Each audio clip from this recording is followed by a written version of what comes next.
एक गांव में गोपाल नाम का एक किसान रहता था। उसके पास 3 गायें थीं और वह रोज खेत में काम करने जाता था। उसके यहाँ 2 जुड़वां बेटियों का जन्म हुआ जो देखने में बेहद सुंदर थीं। दोनों इतनी एक जैसी थीं कि उनके माता पिता के अलावा कोई नहीं पहचान सकता था कि कौन संजना है और कौन शिवानी। क्या हुआ जी, इतने चुप चुप क्यों हो आज? मुझे लड़कियां नहीं चाहिए थीं। मैं तो हमेशा एक बेटे का सपना देख रहा था। जुड़वा बेटियां हो गई हैं, तो क्या कयामत आ गई? तुम बाप बने हो, ये तो जिम्मेदारी का हिस्सा है। अच्छा बस रहने दो, अब इन बातों को, जो होना था वो हो गया। मैं खेत पर जा रहा हूँ, तुम मत आना। इतना कहकर गोपाल खेत की तरफ निकल जाता है। सारा दिन खेत में मेहनत करने के बाद जब वो थोड़ा देर आराम करने ही लगा था, तभी अचानक से आसमान में काला अंधेरा छा जाता है। अरे ये कैसा संकट है? लगता है भयानक वर्षा होने वाली है। इस तूफान में तो खेत में काम नहीं हो सकता। निर्मला और मेरी बेटियां भी घर में अकेली हैं, कहीं उन्हें कुछ हो ना जाए। तभी भयानक बारिश शुरू हो गई। गोपाल भी अपने घर की ओर निकल पड़ा। चलते चलते जब वह अपने घर पहुंचा तो घर के बाहर भीड़ देखकर हैरान रह गया। जब गोपाल घर पहुंचा तो निर्मला का निधन हो चुका था। गोपाल फूट फूट कर रोने लगा। अब वह बिल्कुल अकेला हो गया था और उसकी बेटियां भी मां की ममता से पूरी तरह वंचित हो चुकी थीं।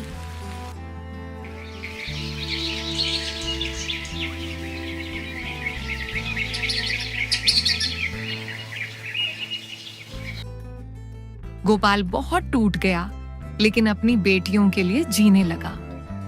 थोड़े समय बाद उसने दूसरी शादी कर ली। नई मां का नाम था कामना। देखो कामना, तुम्हारे लिए भी इस घर में थोड़ी मुश्किलें होंगी, मुझे गलत मत समझना, मगर मेरी ये शादी अपनी 2 बच्चियों के लिए की है, ताकि उन्हें माँ की कमी महसूस ना हो। नहीं नहीं जी, कैसी बातें कर रहे हैं आप? मैं आपकी इन दोनों बेटियों को अपनी संतान की तरह प्यार करूंगी। मुझे तुमसे यही उम्मीद थी कामना। मैं बहुत धन्य हूँ कि तुम मेरी पत्नी बनी। लेकिन दिल से कामना उन्हें बिल्कुल भी पसंद नहीं करती थी। वह सिर्फ दिखावा करती थी। वह बच्चियों पर हर वक्त गुस्सा करती, जरा जरा सी बात पर सजा देती। हाय रे मेरी फूटी किस्मत, इन दोनों के ताता से मेरा सर फटने लगा है। इन्हें यहाँ से कहाँ फेंक कर आऊं मैं? बस बहुत हो गया। अब वो वक्त आ ही गया है जब मुझे इन दोनों से जान छुड़ानी होगी। इसके अलावा और कोई रास्ता नहीं है। आगे जो होगा देखा जाएगा। कामना ने जब गोपाल के न होने का मौका देखा तो वह दोनों बच्चियों को धीरे धीरे जंगल की ओर ले जाने लगी। वह डर और शक की हालत में धीरे धीरे कदम बढ़ा रही थी, जैसे किसी से छुपकर जा रही हो। जब वह जंगल की हरी भरी पगडंडियों पर पहुंची तो उसने दोनों बच्चियों को अलग अलग दिशाओं में छोड़ने का फैसला किया। अब मैं इन दोनों को एक दूसरे से बहुत दूर फेंक कर छोड़ दूंगी, ताकि अगर एक बच्ची बच भी गई तो दूसरी का काम तमाम हो जाए। कामना ने एक बच्ची को पूर्व दिशा में एक झाड़ी के पीछे छुपाया और दूसरी बच्ची को पश्चिम दिशा में ले जाकर झाड़ियों के बीच छोड़ दिया। जब कामना दोनों बच्चियों को छोड़ रही थी तो उसे यह मालूम नहीं था कि जंगल में एक हिरण चुपके से यह सब देख रहा था।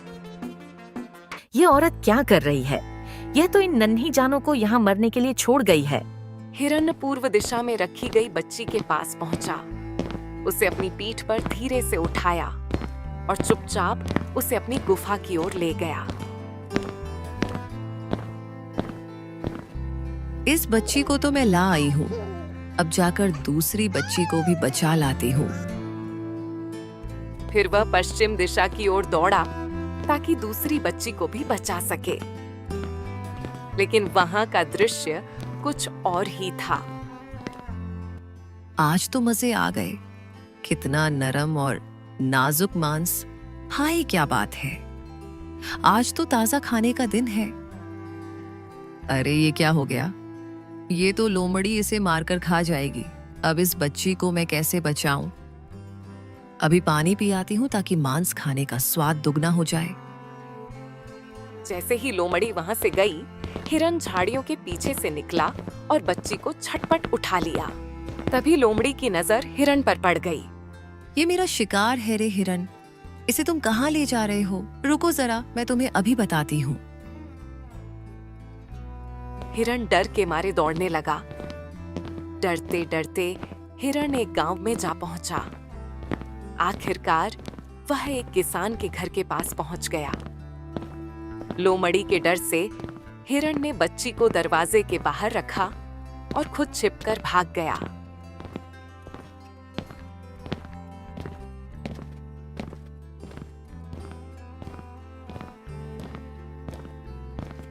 बच्ची रोने लगी। तभी किसान की पत्नी घर से बाहर आई। ये बच्ची यहाँ कौन छोड़ गया है? अरे ये किसकी बच्ची हो सकती है?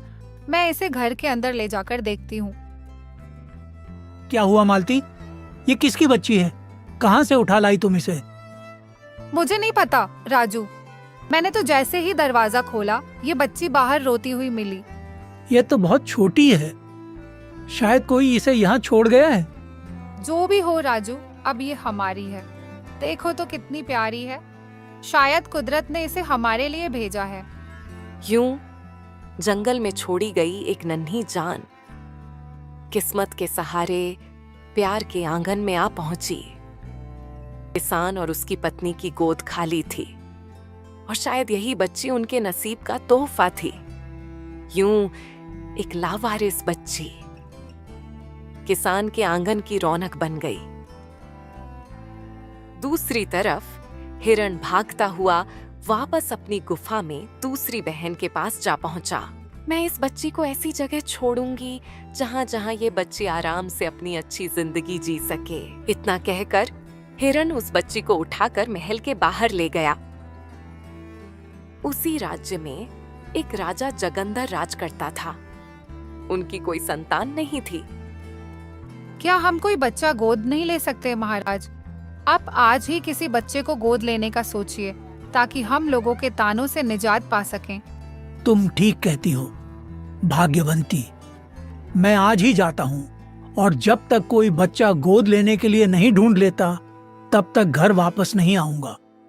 अभी वो लोग आपस में बात ही कर रहे थे कि अचानक एक बच्चे के रोने की आवाज आई। ये आवाज, ये तो किसी नवजात शिशु की लगती है। महाराज क्षमा कीजिएगा, लेकिन जब मैं पहरे पर थी तो मैंने जंगल की ओर से आते हुए एक हिरण को देखा। मुझे शक हुआ तो मैं उसके पीछे गई। वहाँ झाड़ियों में यह बच्ची थी। महाराज यह लीजिए। क्या एक हिरण या बच्ची लेकर आया है? अरे वाह, ये तो बहुत खुशी की बात है। अरे महारानी, सुन रही हैं आप? ऊपर वाले ने हमारी सुन ली है। महाराज मुझे तो यकीन ही नहीं हो रहा है। मेरी सूनी गोद में भी कोई नन्हा नवजात खिला है। मैंने तो कभी सोचा भी नहीं था।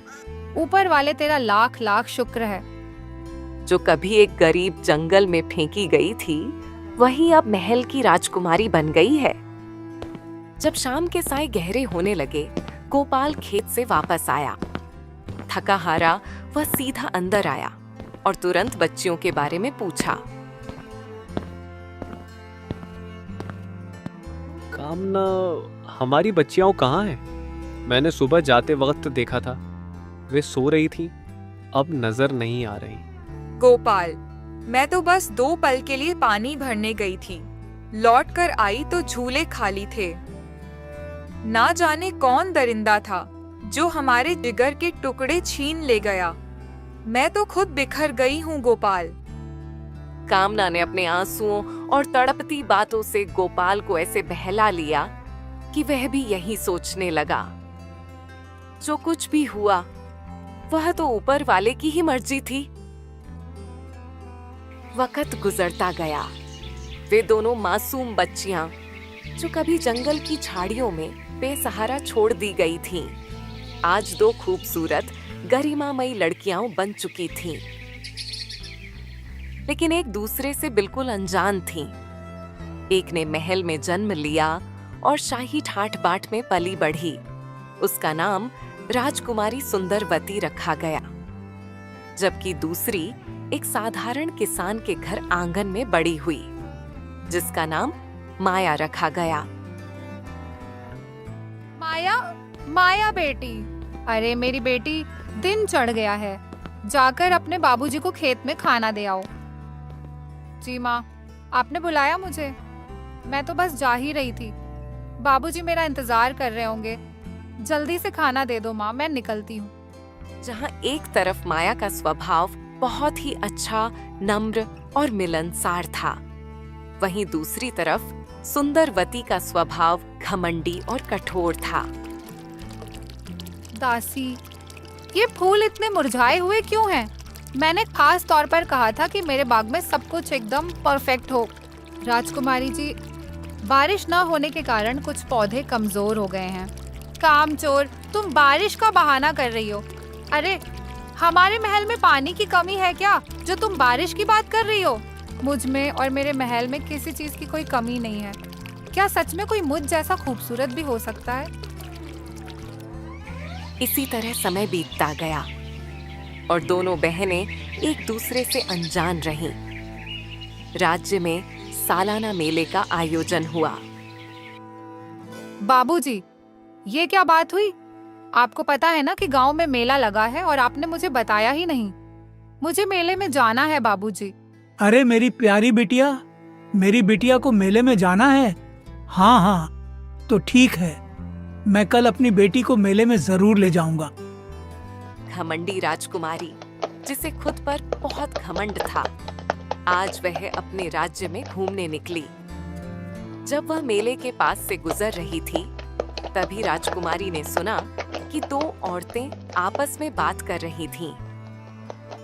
अरे माँ जी, आपको पता है, मैंने आज मेले में एक लड़की देखी जो बिल्कुल राजकुमारी जैसी थी। वही आंखें, वही नाक। पहले तो मुझे लगा कि वो सच में राजकुमारी ही है, लेकिन फिर उसके कपड़े देखकर मैं समझ गई कि वो राजकुमारी नहीं हो सकती। राजकुमारी की नजर जब माया पर पड़ी, तो वो गुस्से से आग बबूला हो गई और कहने लगी,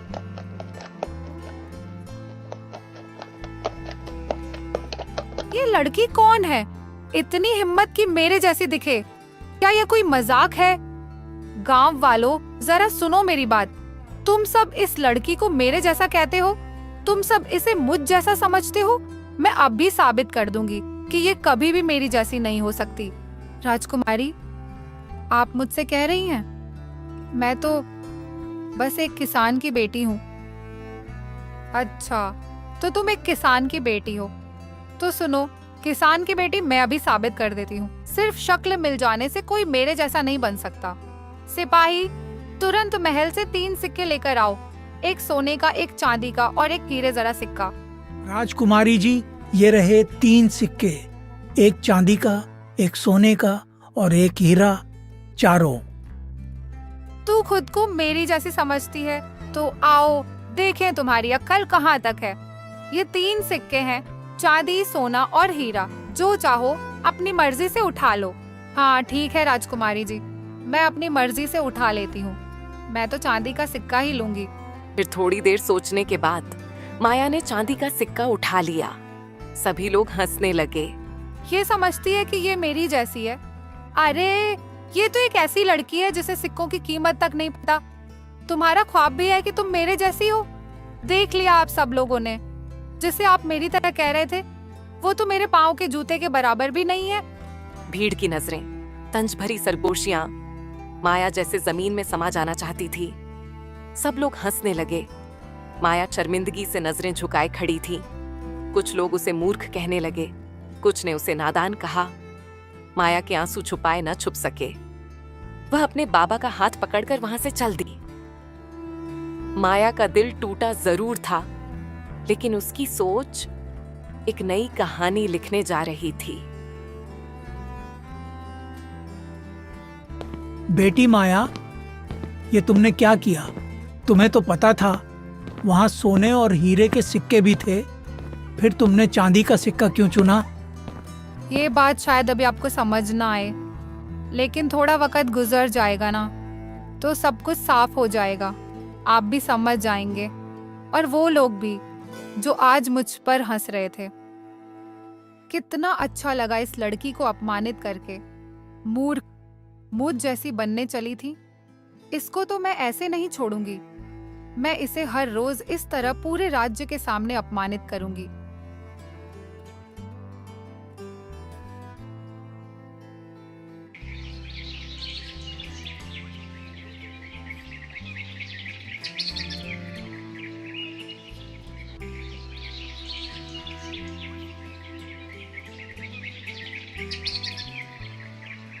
अगले दिन 2 सैनिक माया के घर आते हैं और आकर आवाज लगाते हैं, अरे घर में कोई है? माया, बाहर आओ। तुम्हें राजकुमारी जी ने महल में बुलाया है। हाँ हाँ, मैं तो तैयार बैठी हूँ। मुझे पता था राजकुमारी जी मुझसे फिर मिलना चाहेंगी। जी राजकुमारी जी, आपने मुझे बुलाया है? हाँ, मैंने ही तुम्हें बुलाया है। किसान की बेटी, तुम सब मुझे उसके जैसी कहते हो ना, तो मुझे बहुत गुस्सा आता है। मैं तुम्हें ये साफ बताना चाहती हूँ कि तुम मेरी जैसी नहीं हो। आज मैं तुम्हें फिर एक मौका देती हूँ। इन तीनों सिक्कों में से एक सिक्का उठाओ अपनी औकात के मुताबिक। सोचकर और फिर धीरे से हाथ बढ़ाकर चांदी का सिक्का उठाती है। माया के चेहरे पर खामोशी थी, लेकिन आंखों में कुछ और था। ऐसा जैसे वह सब कुछ समझ रही हो, मगर समय आने का इंतजार कर रही हो।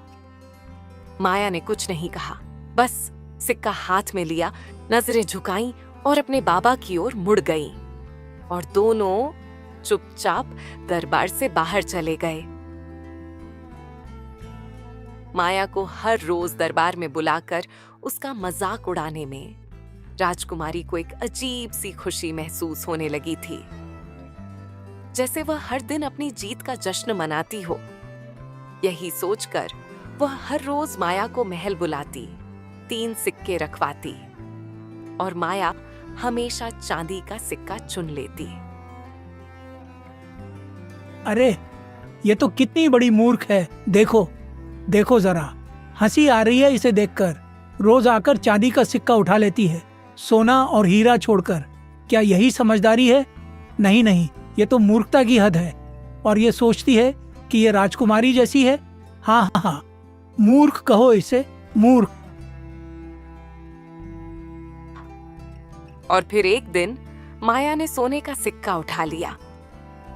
काफी दिनों तक माया हर रोज दरबार में बुलाई जाती रही। वह रोज सोने का सिक्का चुनती और राजकुमारी सुंदरवती रोज उसका मजाक उड़ाती। दरबारी हंसते, सेविकाएं कानाफूसी करती और माया चुपचाप सिक्का उठाकर वापस चली जाती।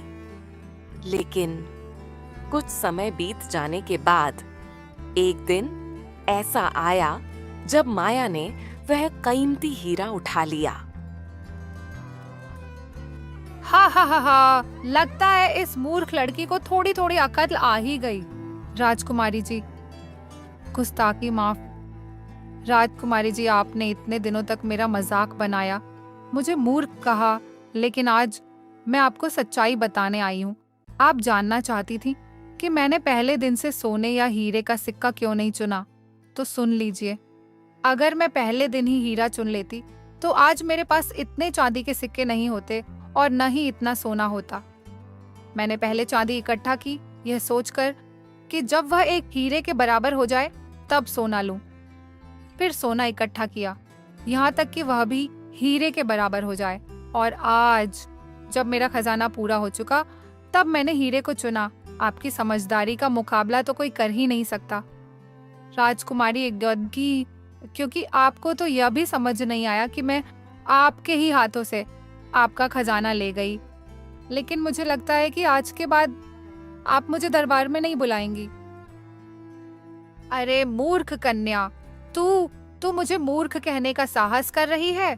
सुनो प्रजाजनों, इस साधारण लड़की ने एक राजकुमारी का अपमान किया है। मुझे राज सिंहासन पर बैठी सुंदरवती को मूर्ख बना दिया।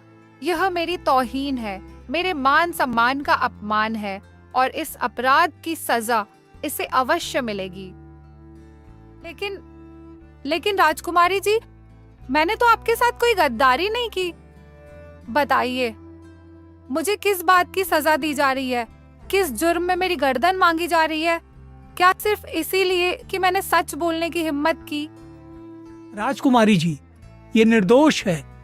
राजकुमारी जी, मैं हाथ जोड़कर कहता हूँ, ये लड़की बेकसूर है। इसके चेहरे की मासूमियत देखिए, इसके आंसू झूठ नहीं बोल सकते। मगर राजकुमारी ने किसी की एक ना सुनी। न हाथ जोड़ने वालों की गुहार, न भीड़ की सरसराहट, न आंसुओं की पुकार।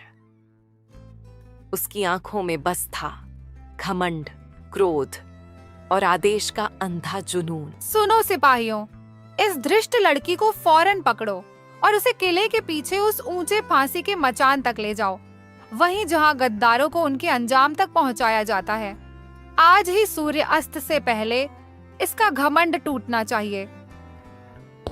राजकुमारी ने अभी इतना ही कहा था कि अचानक एक हिरण दौड़ता हुआ महल के बगीचे में बने हुए आंगन में आ पहुंचा। सभी दंग रह गए। राजकुमारी की आंखें फटी की फटी रह गईं। राजकुमारी जी, मैं वही हिरण हूँ जिसने बचपन में आप दोनों बहनों की जान बचाई थी। हाँ, आपको याद नहीं होगा, लेकिन उस दिन आप दोनों को एक निर्दयी औरत जंगल में छोड़कर चली गई थी। आप बेसहारा थीं, रोती हुईं, भूखी, डरी हुईं, और आज जिसे आप फांसी देने जा रही हैं, जिसे आप नीच, मूर्ख और मामूली समझती हैं, वो आपकी अपनी बहन है। हाँ राजकुमारी जी, माया आपकी सगी बहन है, और जो घमंड है आपको कि आप एक रानी की बेटी हैं, राजकुमारी हैं। हकीकत ये है कि आप एक जंगल में लावारिस पड़ी बच्ची थीं, जिसे मैंने, एक हिरण ने, अपनी जान पर खेलकर बचाया।